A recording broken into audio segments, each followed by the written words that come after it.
Welcome to Fantasy Sports Daily with Kyle Elfrink and Ray Flowers, Monday through Friday at 11 a.m. Eastern Standard Time. Don't forget to use the promo code FSD20 for a 20% discount on the products over at fantasyguru.com. You are either looking or hearing from two of the people who have yet, now it could happen, but as of now, Kyle Elfrink and Ray Flowers, we have yet to be attacked by Draymond Green. It could happen. He could stomp on our chest or kick us in the nads or put us in a chokehold or throw us into the bleachers. Ray, thus far, neither of us. It's a small community of people that have not been attacked by Draymond Green. So we're kind of lucky thus far. I don't watch most Warriors games at this point. I happened to turn it on like 4 seconds after the melee started last night. So I got to watch 15 minutes. And again, it just brings to mind the fact that replay is awful. It took 15 freaking minutes to fit it on. Just make a decision. I will say this, and I'd be interested to hear what you have to say, Kyle. I'm a Warriors fan, okay, so I'm biased, I guess, that way. But in the NHL, if there's two people in a fight and a third person jumps in, the third person's automatically chucked, right? Mm-hmm. In the NBA, Goedert jumped in, and whatever he was doing. He jumped in between the other two guys. It didn't look like he was really there to be a peacemaker. He grabbed Klay Thompson. Mm-hmm. Did Draymond grab him too hard? Maybe. But hey, man, it's heat of the moment. There's a big dude jumping on your teammate. Okay. What do you think? Because again, in the NHL, Goedert would be out. He'd be thrown out for being the third man into a fight. It seemed wrong to me that he was an aggressor there too, and nothing happened to him. Well, no, I mean, stuff happened. Goedert. He claimed that he was breaking it up. And I guess it took 15 minutes of looking at the replay for them to understand body language. It was pretty clear, I guess, if it took that long, right? Yeah. I will just say this. Draymond Green has a reputation that Rudy Gobert does not. Mm-hmm. So when Draymond Green does things, of course he's going to get tossed. I'm more fascinated by how Draymond Green is constantly doing you know how people get older and older, Ray, and they start to they kind of lose the muzzle. They start to say what they think about. And it's like, who cares? I'm 88 years old. I can say whatever the hell I want.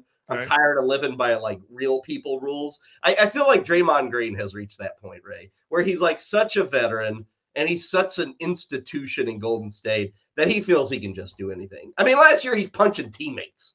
I mean, come on. And what happened? The other guy got sent out of town. like Draymond Green stuck around.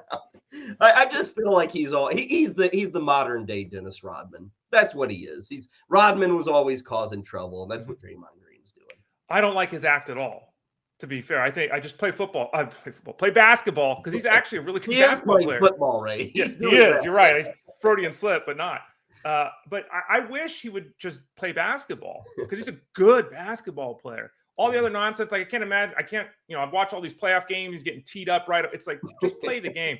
I think number one, it was because he's Draymond Green, and I don't approve of that. I think the game should be called fair for everyone. Personally, same rules for everyone. Number one. Number two, I'm shocked the Warriors lost by 3 points because Thompson got chucked for doing nothing.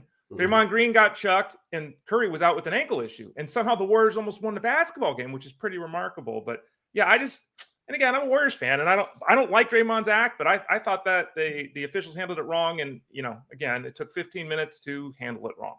Well, that attack, that melee, I guess it wasn't a melee, that confrontation literally happened like 90 seconds into last night's game. There weren't even points on the board. Now we've gone 90 seconds here, so I think we're in the clear. First time in NBA history, 3 guys have been thrown out before a point was scored. History in the making. And Ray, you almost saw it live. You just missed it. Just maybe next time, Ray. Maybe next time. Good to have you with us on Fantasy Sports Daily. It is the Wednesday edition. Kyle and Ray hanging out with you. Welcome in to everybody joining us via X or Facebook or YouTube. Audio people, we appreciate you downloading us each and every day. What do we got for today? Well, I actually have some big news for today. We got some news this morning that Deshaun Watson, who I jokingly, what was that, Monday, I was saying, do not listen to people who say Deshaun Watson is back. Well, I was wrong because he is back on the sidelines. That is where he's done for the year. We will talk about the injury to Deshaun Watson, what it means for the Browns, but also what it means for Deshaun Watson. Got some more news out of the AFC North. Jaylen Warren, starter. Doesn't matter. News on Justin Fields, Week 11 spreads and totals. We'll sneak in some baseball. The NL Cy Young will be handed out later today. And unlike a lot of, award contests, this is a real debate. Who deserves the NL Cy Young? So I'm interested in Ray's take coming up. And also a guy who is not up for NL Cy Young, but he is certainly up for major trade piece, Corbin Burnes of the Brewers. His market starting to heat up, and there's a lot of free agent pitchers.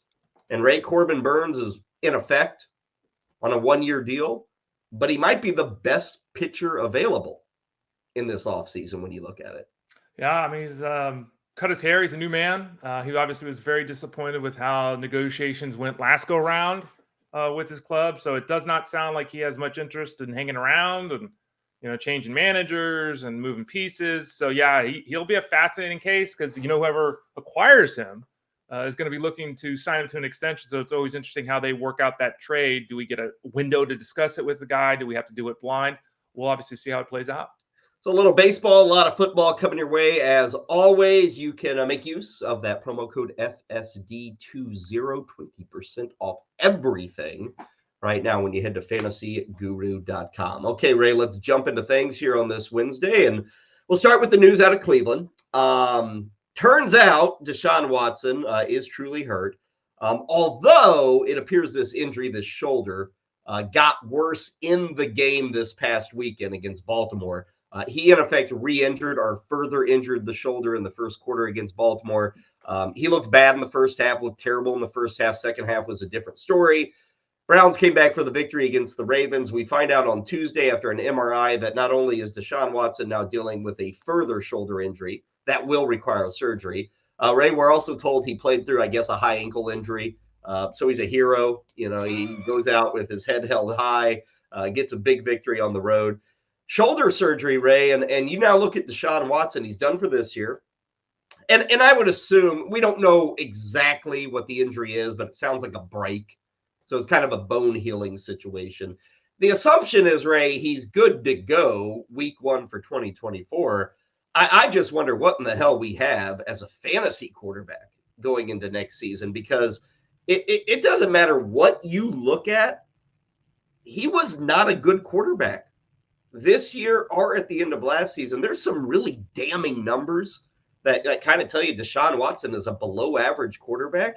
And we're all going to be going in kind of blind, I think, next season, wondering what we have with him in Cleveland as we assume the lead signal caller for this franchise. Yeah, there's a lot of bad contracts that have been given out in sports history. And from the moment this fully guaranteed contract was given to Watson, everyone, I think, I know you and I, said this is, wow, like what are the Browns doing? And I saw something, he's paid over $90 million. He's made 11 starts. And like you said, they haven't been very good. This contract keeps getting worse. All the reports we're hearing now is the shoulder will be fine, but we know from any sport, your shoulders, it's hard when you start going in there and doing surgery on the shoulder. Obviously, when you have 330-pound guys landing on top of you, all that kind of stuff. They earlier in the year, they lost Nick Chubb.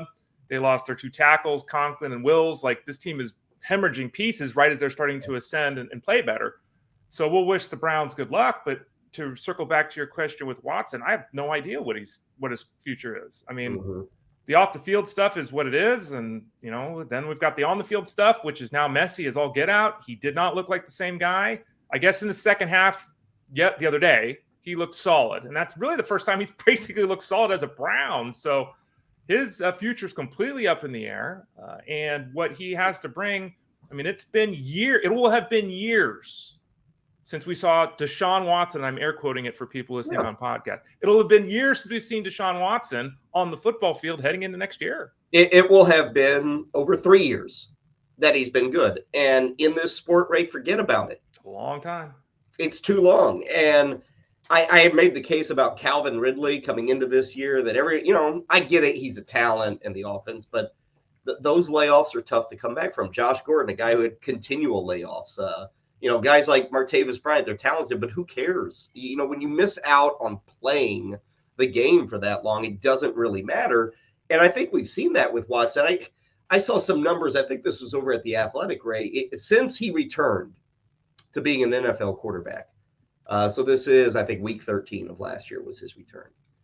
There are 34 qualified quarterbacks, guys who had enough dropbacks and passes, to be qualified in certain statistical categories.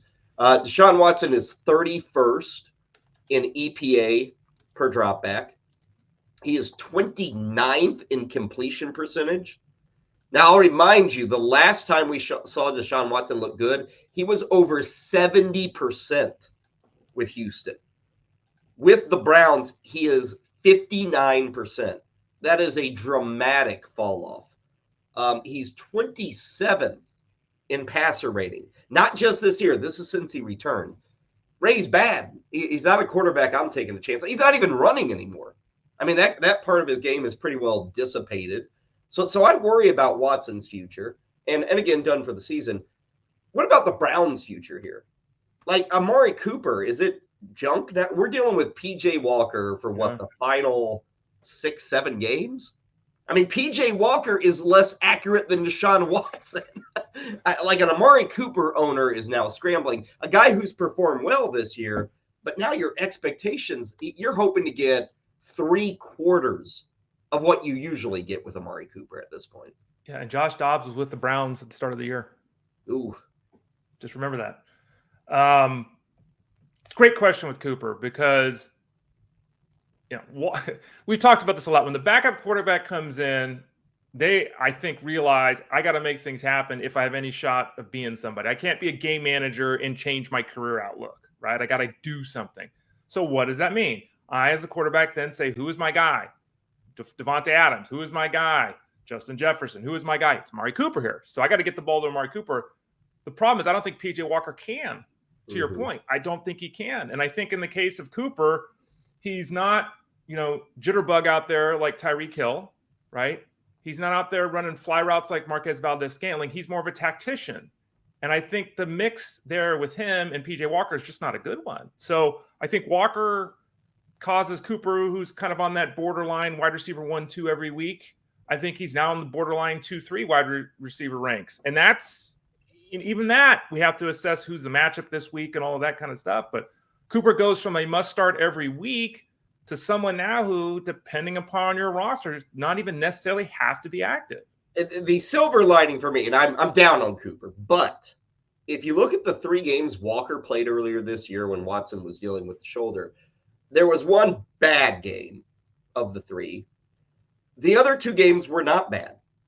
Remember, PJ Walker led the Browns to a win over San Francisco? Remember that? In that game, Cooper, 4 catches, 108 yards. He followed that up in Indianapolis with 2 catches for 22. That was the dud. The following week after that, Ray, against Seattle, 11 targets, 6 catches, 89 yards. So on the surface, I'm like, oh, God, this is cooked. If you look at what we have to go at, it hasn't been bad. I think the issue I have is outside of broken plays. I don't think PJ Walker is really going to be airing it out. I think this is going to be an offense that kind of plays it close to the vest, does a ton of running with Hunt and Ford. I think those guys, like if you got Jerome Ford now, Ray, 15 to 20 touches should be a given. I even think Kareem Hunt's going to be good for 10 to 13 touches a week. Like he's locked into that spot. Maybe there's enough, because we know how football works. You run and run and run, and then you try to beat them over the top. Maybe there's enough there for Cooper to have some big plays. But this is a guy this season who's averaging over 17 yards per catch, Amari Cooper. He's actually been a bigger play threat this year than he has in years past. He may still get receptions, Ray, but the yardage, the touchdowns, like this isn't an explosive offense even with Watson. Okay. I start looking at the Browns, Ray, and it's like, how are we scoring more than 21 points a week on average? They may have a pop game here or there, but I just think this offense is going to become really boring. They're kind of built that way anyway. They may, mess it up enough, make it an ugly game and win a bunch of games 17-13 or 14-10, because they do have a good defense. This is kind of like what the Jets are doing, Ray. Offense, and again, I'm jumping to, they're going to suck with PJ Walker. Okay, I guess I'll be that guy. They're not going to be that good. That doesn't mean they can't win. And Ray, everything that pulls away from Cooper, I think it does go to Ford and Chubb. Ford and Hunt. Those guys are in good spots to say every week, I may not get numbers, but I can start these guys now. Like Kareem Hunt down the stretch is a starter in almost all fantasy leagues moving forward. We have a very Falcons-like situation occurring here. We have a good defense. We have two guys in the backfield that are successful, and we have a quarterback who's spotty. And I think that, Hunt scored a touchdown in 5 straight games. He's not doing anything. It's 10 carries for 36 yards, but he scored a touchdown in 5 straight games. And, Ford is routinely getting 17 touches and not being great, but doing plenty to be a weekly starter, even though people don't seem to realize that. He's a top 20 running back basically since he ascended with the injury to Chubb. I think that you're totally right about this. I think they'll lean on their defense. I think that they will try to win games 21-17. I think that they're capable of doing that. But the offense is likely to be very boring. And another situation to keep an eye on, I think, is David Njoku, who, he signs this big contract. He's really athletic. The Browns for years, haven't really figured out how to get him involved more. It seems like they've done that. Does that continue with PJ Walker or not? I think that's a big key, because now people are looking at Njoku, whereas they grabbed him off the waiver wire and they're feeling really good about it. We're starting this guy every week. He looks like a top 10 tight end. Now there's that concern. Is he going to have the pop games? Is he going to be consistent? Is he going to return to the David Njoku of the past, which is 3 catches for 37 yards? I think that's another big key to whether or not the offense works and what obviously Njoku's value is in the fantasy game. One last thing on this. And again, Cooper, I think it's obvious to everybody. Even if you have a different take and say, well, look at the 3 games he had with Walker.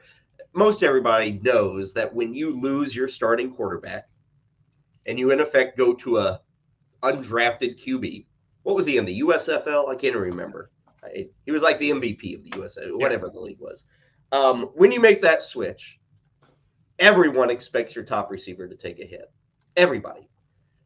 Ray, I will say, for those who are looking down the stretch, it's like, man, I could just use that 3rd receiver. I don't have that 3rd receiver on my team. I'll take a shot on Amari Cooper, despite my hesitations, despite my expectations that he falls. If I can get Amari Cooper now at 70 cents on the dollar, go ahead and make that move. If I can get Amari Cooper, and I need the receiver, remember, this is if you have the need. I can pick up Tutu Atwell, or I can trade for Amari Cooper at 70% cost. If I can give up a RB4, if I can give up, let's say I've been carrying a second tight end, or I'm carrying a second quarterback that I've got a stud like Mahomes or Hurts, and I've got this second quarterback on my team. We've reached that point in fantasy football, week 11, the double-digit weeks, where, Ray, we talk about this every year, but it serves as a reminder. You have to, crap or get off the toilet, and you start cutting away from some of that depth. It's great to have running back depth in week 4 and week 8.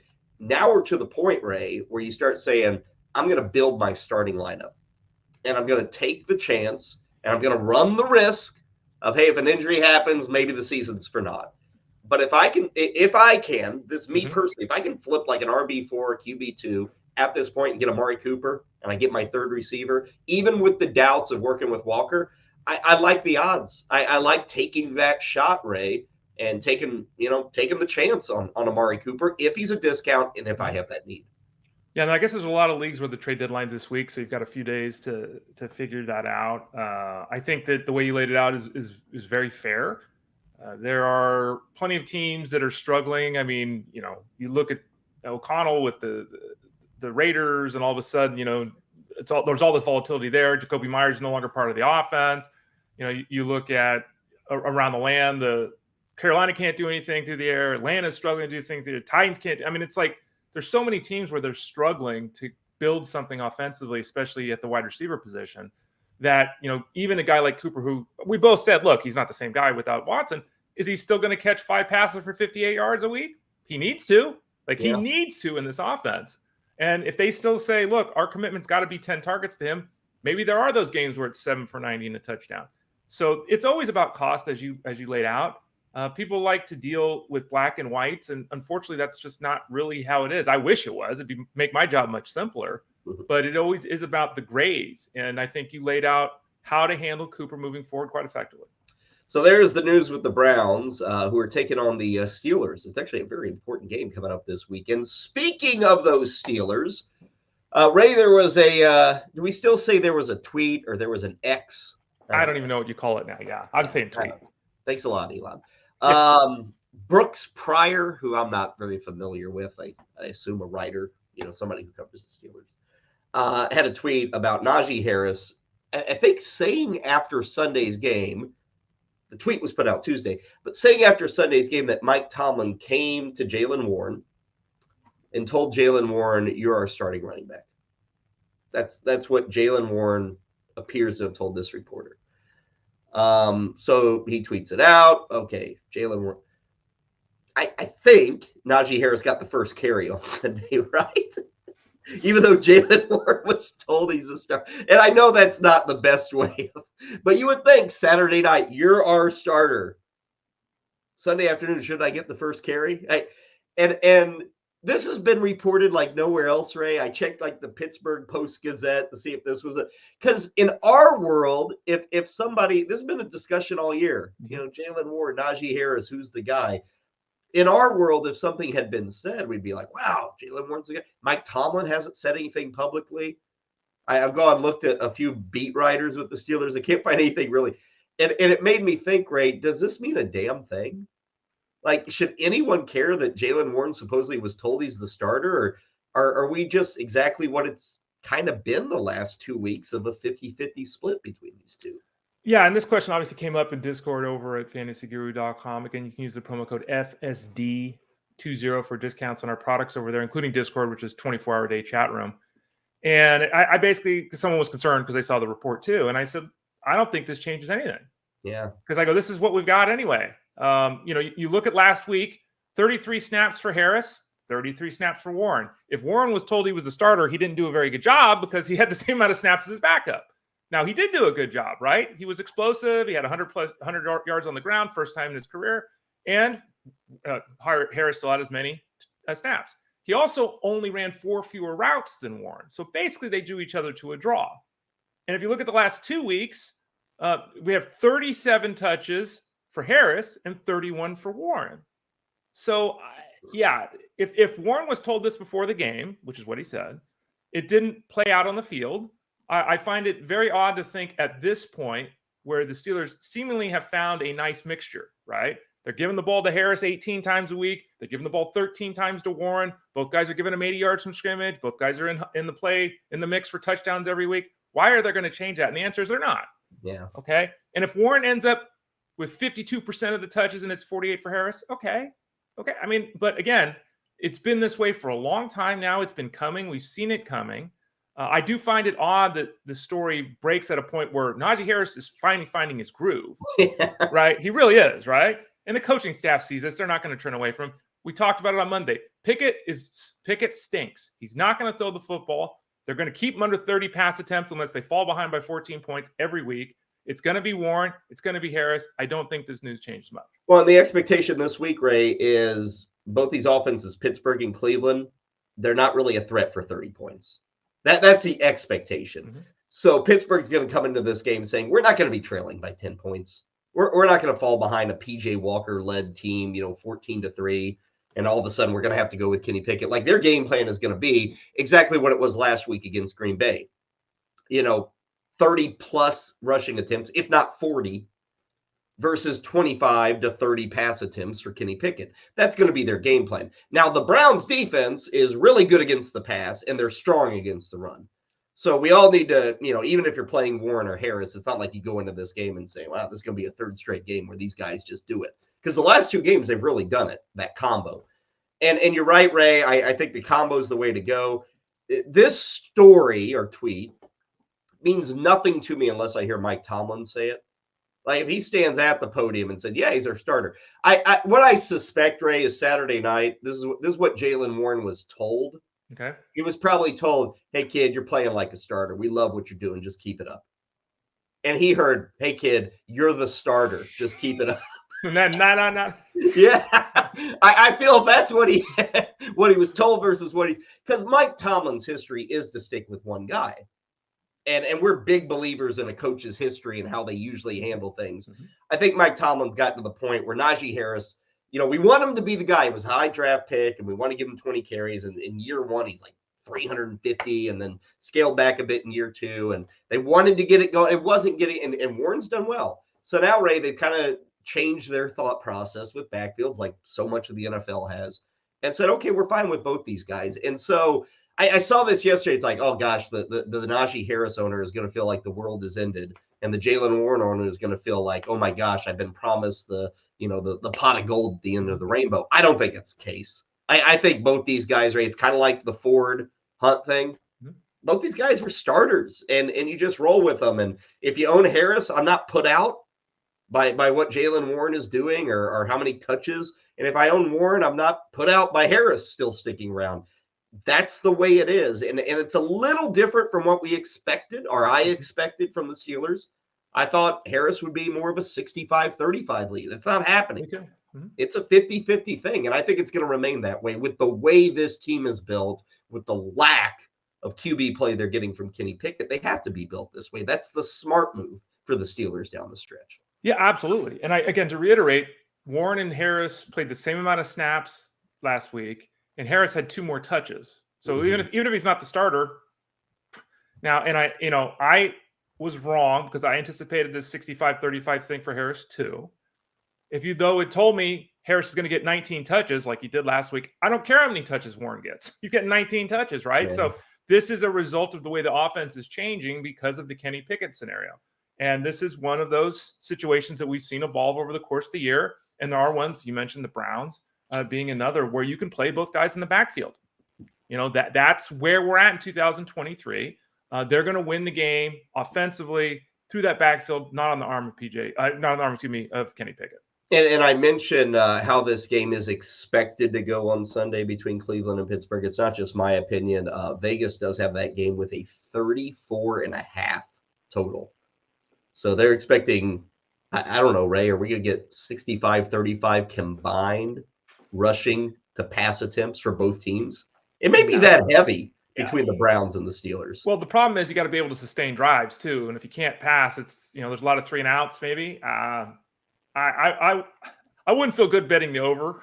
I'll go the under on 34. Yeah, I wouldn't feel good about betting the over. That's how I'd put it. But it's a very important game. Browns are favored by 2 in that matchup. As we are wont to do on Wednesdays, we start taking a look at the upcoming weekend. We mentioned that Steelers-Cleveland game. Another important game is actually Thursday night, which we've mocked Thursday night. But, Ray, no disputing this. Cincinnati at Baltimore. Baltimore's a 3.5-point favorite as the home team. Coming off a loss, the game total there is 46. I'm a big believer in Baltimore is just a totally different animal at home. And I think the numbers bear it out. I think Cincinnati is fine. They've been really up and down. When you think they've set, then they kind of turn in an effort like they had last week against Houston, which they took it to the end, but they didn't play very well. But this might be, probably one of the top 3 games of the weekend coming up on Thursday night between the Bengals and the Ravens. Yeah, I agree. And I think that this is a fascinating game for a variety of reasons. I'm going to focus here on the Bengals side of things. They could have won the football game last week. Tyler Boyd dropped the ball in the end zone that would have won the game. They did not play well, to your point. They would have been fortunate to emerge with a victory against a team they should have beaten. So now we're out. T. Higgins is not going to play, it looks like. I guess there's a small chance he's not going to play. We're looking at a somewhat diminished offensive unit going against a really good Ravens defense at home. But the Bengals have to win this football game. Mm-hmm. This is not – we can lose, and okay, they have to win this football game, or they fall into the Bills zone of, oh my God, are we even going to make the playoffs? They'll be 5-5, just like Buffalo. Yeah, and they have to win this game. And Joe Burrow looked pretty sharp for the majority of last game. He made a couple of bad passes, but he looked pretty sharp. He's been playing very well. The Ravens have a quarterback who struggles to produce yards through the air in Lamar Jackson. He also has turnover issues at times. They're going to have to do some things defensively, the Bengals. They're going to have to stop the Ravens or slow them down. And then their offense is going to have to come through. I'm not surprised the Ravens are favored by, 3.5, 4 here.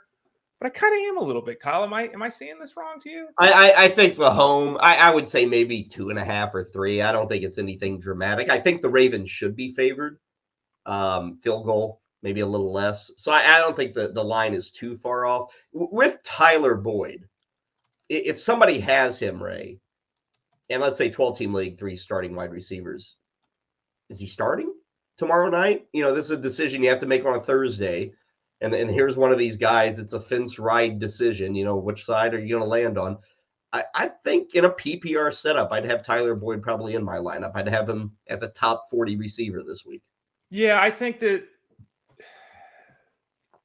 Burrow is not going to fade Tyler Boyd. They're not going to phase him out of the offense. He's not going to disappear. It's not going to be Irwin because Boyd dropped the ball in the end zone last week. So I think that Boyd, especially in a PPR setup, has got to be an intriguing option this week. He's got to be. Is he someone that you can expect to go over 100 yards again? Is he someone that you want to start with utmost confidence? No. But is he a wide receiver 3? Yeah, I agree with you. So they need him. There will be targets for him. He will have a role, and they will not fade him because of what happened last week. Mm-hmm. Got a question in the chat room because it deals with this game. Keaton Mitchell, Chuba Hubbard, or pick up Darrell Henderson, half-point PPR. He says he's looking for upside. That's what we're looking for, Ray. Isn't Keaton Mitchell the answer there? I mean, that's the guy you're riding if upside is the goal. Yeah, and sometimes when people ask questions, they couch it or say it in a way that that's great. I get some more advice. Question. Yeah, it's a leading question, but I also get the question understanding. Well, my matchup's difficult this week, or I got guys on bye, or I got guys that are hurt. Mitchell's absolutely the upside play. He's also the cavernous floor play. Because Henderson's going to touch the ball 12 to 15 times. Hubbard's going to touch the ball 12 to 15 times. Mitchell may not play 15 snaps. Yeah. So, if you want to have the explosive, hope that the coach is telling us the truth, hope they're actually going to give him more than 13 snaps, hope they're going to actually give him the ball more than 4 times because the coaching staff said they're going to do it. He's the upside play, but he's also the low-end guy that could do absolutely nothing this week.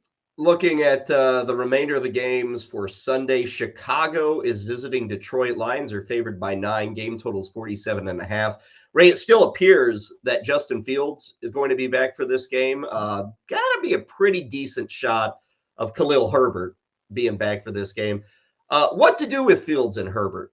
On the surface, Ray, I think running back is so beat up that once Khalil Herbert's back, for many of us, he's into your starting lineup.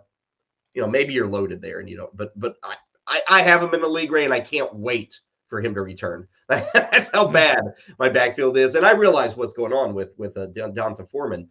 As for Fields, Ray, even when he was healthy, there was kind of this tug and pull. Do I start it? What about game 1 back with a thumb that is trying to recover? He's missed 3 or 4 games. What should a Fields owner do this week? Should they say, hey, I've been without this guy 4 weeks. I found another answer, and just go with that guy and kind of take that wait and see approach with Justin Fields upon his return? That's basically what I said with Kyler Murray this week. So I'll basically say it with Justin Fields this week, but we do have teams on bye. However, the teams on bye, Ritter, Minshew, Mac Jones, Derek Carr, that's nobody. We didn't lose any I got to start quarterbacks this week. So if you have Fields, you have to have made other options. Now, if you went Tommy DeVito or Aiden O'Connell, okay, if that's the pivot you had. If your pivot was, Trevor Lawrence or something, So I think that it's reasonable to say that Fields is a top 12 quarterback this week. I think it's very reasonable to say that. I think he could play a poor game and still run for 60 yards and a touchdown, right? He has absolutely destroyed the Lions, absolutely obliterated the Lions the last couple of times out. I think the last 2 times out, he's run for 130 yards against them both times. So, there's some history there on his side too. There's uncertainty. But again, I think given everything, I think we have him at 11 at fantasyguru.com in the rankings, and I have no problem with that. I don't have a problem with it. I'm a little nervous, but it's Justin Fields. It's kind of that way even when he's going good. Well, in the chat room, somebody has Trevor Lawrence and Fields. We discussed Trevor Lawrence earlier in the week. It's not horrendous, but it's not good. It's a disappointing year for Lawrence. He's up against Tennessee, Ray, and I think I'd have to go Trevor Lawrence. I'd give him that start over Fields for this week. Yeah, see this, I think the answer to the question of what to do is kind of how you see the game and who you are as a manager. I wrote about Justin Trevor Lawrence in the trending piece on Monday at fantasyguru.com. Kyle and I talked about him Monday. We had a long conversation about him. You can always, look it up. It's the Monday show, episode 11. I think Trevor Lawrence is playing poor football. I think it's a matchup where he should be able to have some success through the air. I don't want to start Trevor Lawrence. I just don't. We have Justin Fields one spot ahead. I understand the risk with both guys. I'm playing the game of fantasy, which is if this guy runs for 73 yards, he's more valuable than this guy who runs for 6. Because I can't see Trevor Lawrence going for 300 yards and 3 touchdowns in this game. So back-to-back in the rankings of fantasyguru.com, I would go Fields, but only because of the concerns I have with Lawrence. It's just not a comfortable start in any scenario for me with him at the moment. Okay. I'd probably still lean Lawrence. Jaguars favored by 6.5. Home game for them against Tennessee. The game total's 40. They got to win. Jacksonville's offense has just been quiet. Other games in that 1 o'clock window. Chargers are in Green Bay. LA's favored by a field goal. Game total there is 44. We have 3 games on Sunday in the early window that have double-digit spreads. Ray, Vegas is a 12-point dog at Miami. The Giants are a 10-point dog at Washington. And the Cowboys are favored by 10.5 at Carolina. Do you like any of those underdogs against the spread? I might go Carolina, Ray, just because Dallas, this is the moment where everybody's sold on the Cowboys. But now they go on the road, and I wouldn't predict a loss, but I could predict, Ray, them not winning by double digits on the road at the Panthers. My inclination hearing that is the same as you. It's Dallas. Now, Dallas has kind of played to the level of competition this year. You're talking, I don't know, Kyle. I mean, it's hard to say that I feel good about them losing a game they should win. But on the road, a team that's desperate to do anything positive, it's almost like every time we buy in, there's that hiccup. But it's still, Carolina's not a very good team right now. I don't know, Kyle. It's a tough one. I think Carolina's the home team. The other ones, the home team is favored. Like the Giants are just horrendous. Yeah, they're awful. Like it's I can't even see it. And I think Miami just explodes on the Raiders. I think that's going to be over pretty quick on Sunday. Let's see. Arizona is at Houston. Murray against Stroud in that one. Texans favored by 47.5. There are only 3 games in the late window. Tampa at San Francisco. That is another game with a double-digit favorite. 49ers by 11.5. The Jets are in Buffalo. Despite all the negativity with the Bills, Buffalo's favored by 7 in that game. We were finishing up the podcast yesterday, Ray, and we got that news on Ken Dorsey.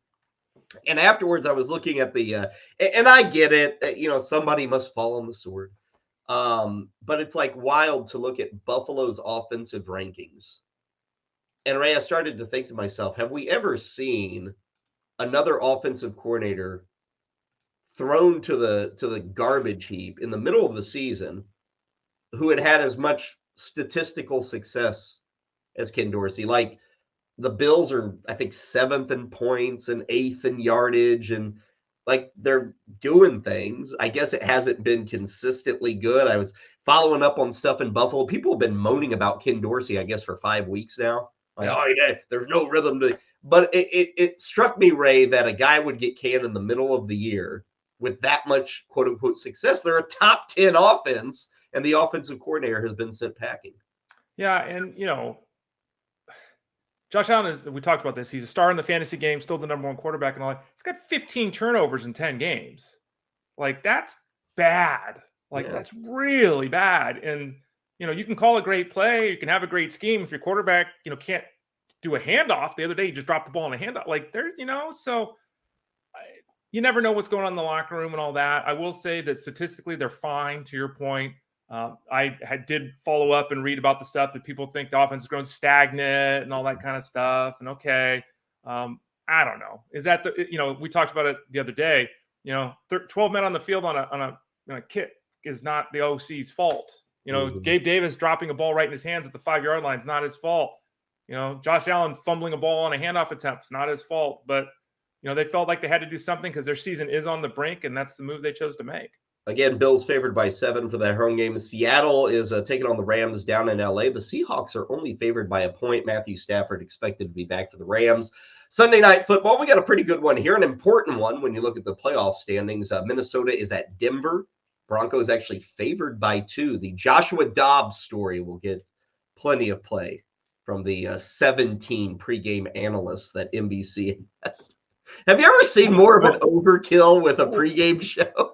I will say this, that NFL Network has had the foreign games, and they have like 15 people there. It's like, my God, you have a set on the sidelines, you have a set on a set, you have sideline reporters. Like, I don't know, man. I guess the NFL doesn't need much money if they can afford to pay 15 people to cover a game on the sidelines. It's pretty wild with NBC. Like, I just feel like they keep throwing things at me. Like, I kind of think Carrie Underwood now is breaking down the games for NBC. Like, NBC, they legit have, what, about 10 people, honestly?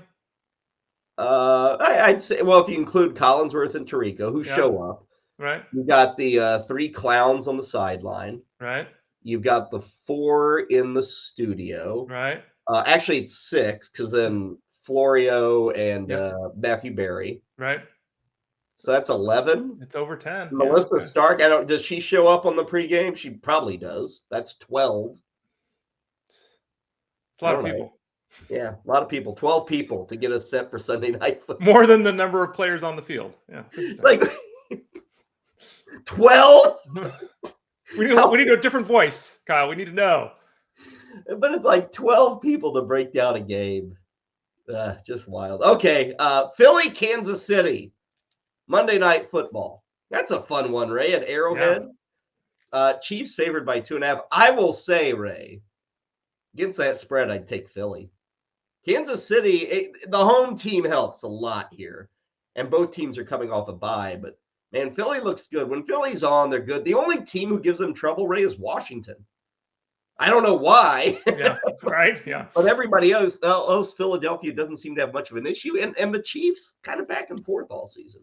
Yeah, and that's a team coming off a bye, and you always think that, Andy Reid figures things out on a bye, so it'll be fascinating to see what happens in the matchup. It should be a great game. Obviously, a matchup of the big game. So it's tough.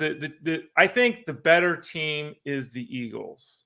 Now, we'll see who wins the football game. The Chiefs have got to establish things offensively. We've all talked about it. It's time to see it. I love the report we got the other day about Kadarius Toney. They're trying to keep him healthy. For what? What are you keeping him healthy for?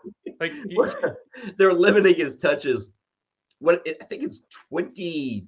What has he got? 26 touches in 9 games. Yeah, he's not even, and he plays like 18 snaps. He's not even on the field. It's like, what are you saving him for? You need someone to catch the football. They're going to unleash him in the playoffs, Ray, like you've never seen before. Yeah. I'm not Kadarius Toney. Hey, do you still get questions about Kadarius Toney? Well, randomly, because Jeff Vans was a big fan and said, look, if someone, it could be this guy, and still we're waiting for the if someone to happen. And I will say that I'm in a 14-team league with deep bench spots. I may have a $1 bid on Kadarius Toney this week. So, but that's maybe they unleashed him on Sunday Night Football, Ray. Yeah, well, when you have Wendell Robinson and they're down to Tommy DeVito, it's time to find a final player on your roster that's not named Robinson. That Eagles team in our chat room, Ray, somebody was wondering about Dallas Goedert. He's, of course, out on IR. We didn't see the Eagles last week. He's got that broken forearm. Was it Jack Stoll? The tight end, I guess, in effect, disappears from this offense. Is that fair to say? Well, we've got Calcaterra and Stoll. I think Stoll is the starter, quote unquote. Albert O is there, and he's the only guy that really has offensive chops. Now, obviously, his career hasn't gone according to plan, and we haven't seen him do anything for the Eagles, but he's the only guy that I think has a chance to emerge. What do they do stylistically, schematically with the tight end? Does it become a scenario where, like with the Seahawks, where it's 3 guys every week, each guy's playing 18 snaps, and I don't know what they're going to do. Albert O, to me, is the only one that's got a chance to emerge, but I'm not picking him up because there's a chance he could emerge. Pretty good week of games. I don't want to say it's the most exciting week, but some good matchups there. So keep us entertained. It'll conclude with that biggie. Eagles at the Chiefs. Much more on Week 11 coming up tomorrow. We'll have Ryan Clifford with us here on FSD. He will get us set for the DFS showdown slate between the Ravens and the Bengals. Before we get out of here, a little baseball. AL Manager of the Year was named yesterday, Brandon Hyde of Baltimore. NL Manager of the Year, Skip Schumacher. Congratulations to both those guys. It is award week in Major League Baseball today, or later this evening. Cy Young will be announced. They do finalists now, which I don't like. I guess they're looking to announce stuff and create anticipation. Finalists in the AL, Garrett Cole, Kevin Gausman, Sonny Gray. Got to be Cole, right, Ray? I mean, I think that it should be, yes. The NL, like if they hadn't announced 3 finalists, Ray, this would be even more exciting because you could probably make the case for like 5 dudes in the National League. Our finalists are Zach Gallen, the man who led baseball in walks, Blake Snell. And then like Logan Webb, what was his record, Ray? What was Logan Webb's 11 record? and 13, I think. 11 and 13. Led baseball in innings pitched, but 11 and 13. Yeah. So that NL race is tight. Like Spencer Strider is not on here. And he might be the most dominating pitcher we had this year. You know, I mean, he went 20-5 and had like 450 strikeouts. Like it's, it's a little strange. So who's your guy, Gallen, Snell, or Logan Webb? It can't be Logan Webb. So he's third place. I think that it's going to be Snell. I do too. And and like you said, I mean, and I wrote about him all season long in the DFS, cash game breakdown at fantasyguru.com. And every time Snell came up, it's like, all right, here we go. Here's start 14. Here's start 15. Here's never gave up any runs. And he's given up as many walks as hits every time out. And you just can't do it. But the thing is, he did it all season long. He didn't have the regression this season. So in the end, he was what he was a couple years ago when he was with the Rays and won the Cy Young Award. He was a dominant force. It struck everybody out and didn't give up any hits. But that walk rate is something that should be very concerning to people looking into 2024 because you just can't do what he did this year long-term doing that. How many guys enter free agency with 2 Cy Young Awards and they have to compete for attention? Like Blake Snell's one of like 5 pitchers that people can take a look at because even Baseball Ray doesn't really believe that you can sustain this if you're Blake Snell. Yeah, and we've all seen it, right? We've all seen it in the fantasy game. We've all seen it in real life when we watch him pitch. He just loses the strike zone. And let's be clear about this. 5 walks per 9 innings, a 13% walk rate for the majority of pitchers, i.e. 99.8% of them, that sends you to AA. Like that, you're not even at AAA. They send you down further to work on your mechanics and all that. So he's always had problems controlling the strike zone. It was worse this year than ever before, but because everything else was perfect, he did something that he hadn't done before, and that was he avoided all of the starts of 4 1/3 innings, 4 2/3 innings when he was pulled out because he's at 97 pitches. He avoided that this year, went slightly deeper in a game, still can't average 6 innings a start, still can't do that. But I think overall, as much as we want to say ERA doesn't matter, it's 2.25. I think it's going to matter. But to your point, his WHIP was 119, which is fine, but that's not a Cy Young winning number. That's not better than Zach Gallen as an example. 6 o'clock Eastern is when they announce those awards. Snell and I think it was 6 other free agents. All 7 of them declined the qualifying offer yesterday. So in effect, their old team now gets an extra draft pick. I think the Padres had Hader and Snell both decline. I looked at the updated numbers with that qualifying offer, which for those who know, it's kind of like a franchise tag, but the player gets to choose. Would have been over $20 million for 1 year. Ray, since this rule was instituted in 2012, only 13 players out of 131 have accepted a qualifying offer. So about 10% is what we got there. Finally, Corbin Burnes. A lot of attention on Corbin Burnes. Not up for the NL Cy Young. Didn't have the greatest of years, Ray, but the feeling is Burnes is A, not interested in staying with Milwaukee. B, the Brewers are not interested in a $250 to $300 million contract. C, might be time to rebuild the Brewers. They lost, Craig Counsell. It's kind of an easy cut to just restart things. Brandon Woodruff he may pitch 10 games, I guess, this year. We'll see. Yep. And Burnes is a free agent after 2024. So all signs, Ray, dictate a trade of Corbin Burnes. And there's a load of teams in baseball. For people who haven't been following this, there's a lot of pitchers available in free agency. You throw in Burnes, the Ohtani situation. But, Ray, we have like 10 to 12 teams who think they can compete, but they need pitching. There's a heavy market for pitching, and now Burnes, who's totally available, can be had in a big trade, I guess, right now. Yeah, he's 29. He's averaged about 197 innings the last 2 years, which makes him a workhorse in the modern game. He is coming off a 6-year low in strikeout rate, which is a little concerning. He's coming off a 3-year high in the walk rate. It's a little concerning. He's coming off the worst ground ball to fly ball ratio he's ever had. A little concerning.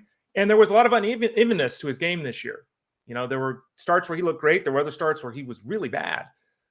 Still, given everything, he's one of the top right-handed pitchers in baseball. And someone would obviously be very interested in bringing him in and giving him a huge contract. So it will be fascinating to see what happens here, because we talked about this too, the change at the managerial position with the Brewers, and where are you going as an organization? You mentioned the loss of Woodruff. Like, they desperately need to keep Corbin Burnes. Like, they desperately, but I just don't think it's feasible at this point in time for them to do that, because they know they have very little, if no chance of signing him long term. I will throw this out there. If I were in the market for pitching, and again, a lot of teams are, I'd rather go the route on Burnes, Ray. And I say that because I don't think the ask is going to be like crazy huge, for 1 year of Corbin Burnes. I'm willing to give up 3 prospects or an extra outfielder that they like, and 3 mid-level I'll do it for a year of Burnes. What we always forget about here is, yeah, sure, I only get him for a year, but I'm not stuck with him for 7 like some of these other dudes. Yeah. Also, if it doesn't work, I flip them. I get something back at the trading deadline. I love the idea of going Burnes over 5-6 years contracts to Sonny Gray or to Blake Snell. I mean, give me the 1 year of Burnes and I'll take my shot. Yeah, it absolutely depends how you look at this. And organizations are more willing than ever to do the I'm overpaying short term to avoid the overpay long term. Giancarlo Stanton recently in the news because his GM basically said we're paying a guy to sit on the bench half the time. Shocker. Who could have predicted that? Right? Yeah. Oh my God. I can't believe that's how that worked out. I don't even have an Ivy League degree, and I predicted that 5 years ago when it happened. Be the GM of the Yankees, Kyle. Yeah. So yeah, that short term, let's win now. That short term will overpay you, draft picks or money or whatever. Teams are willing to do that. And it's smart. It is smart, because signing anyone to a long-term deal has got danger. And when it's a pitcher, when you got to give that 5, 6, 7 year deal that you're talking about, and it's $35 million, it's just a lot of money for a guy that has almost zero chance of being the same pitcher he is today at the end of the contract. Question in the chat room. Philadelphia, if you're the Phillies, Ray, since we get to play kid GM here. Okay. Would you sign Aaron Nola, or would you go get Blake Snell? For me, that's easy. Bring back Aaron Nola. That's exactly what I'm doing if I'm the Phillies. I would much rather overpay for a guy I know that has been here. I don't even think Nola's going to be crazy expensive. I think there's some of, hey, I want to stick it out here. We've been in the championship rounds the last couple of years. Stick it out with my guys. I'd go Nola over Blake Snell easy if I'm Philadelphia. Yeah, I think that on the top end, Snell has got Nola. I think it's fair to make that point. I think on the bottom end, Nola's got Snell. And I think that Nola's got durability, which Snell doesn't always have. Nola is a Philadelphia guy. He's been here his whole career. He knows the city. He knows what it's about. Who knows? San Diego's a great place. Okay. Totally different than Philadelphia, right? So I don't like the idea of Blake Snell in Philadelphia. No, he's in Tampa and he's in San Diego, which are about 2 of the most laid back places you could possibly be. You go to Philadelphia, it's a meat grinder. So who knows how that would go? I think that the smart play would be to bring back Nola. Is Nola likely to win a signing award the rest of his career? No. Is he going to give you 190 quality innings and all that kind of stuff? I think the answer is yes. Reminder, as trades occur, free agent signings, whatever it is, Ray will have coverage on the baseball side at fantasyguru.com. Looking at today, I think a relatively small slate on both the NBA and the NHL, but we still have DFS write-ups, so check those out on your Wednesday. Of course, we've got all the NFL DFS stuff, the season-long NFL stuff, all that's popping. FantasyGuru.com, FSD20 for 20% off of everything. Ray, that takes us to the conclusion of this Wednesday. Tomorrow, we're back to the NFL. We'll get you set for a pretty good Thursday night game. I promise not to complain about the Thursday night matchup. I'm looking forward to the Bengals and the Ravens. Usually I tell my wife, Ray, that Thursday night, we don't have to watch it all 4 quarters. Open up a bottle of wine. Let's go. Yeah. Tomorrow I'm going to have to tell her I'm on the clock Thursday night. I promise to not complain about the game. I do not promise to not complain about something else. That's usually how it goes around these parts. Thanks to everybody in the chat room. Thanks for everybody who downloads us on the audio side. If you've got friends, family, whomever, as we near the holidays, that say, hey, I'm looking for something that's entertaining, fresh, opinionated, features good analysis. Somebody with a lot of hair and somebody with not so much hair. If they're looking for that sort of podcast, you tell them about Fantasy Sports Daily. That does it for us. Back tomorrow, right here. FSD, powered by fantasyguru.com.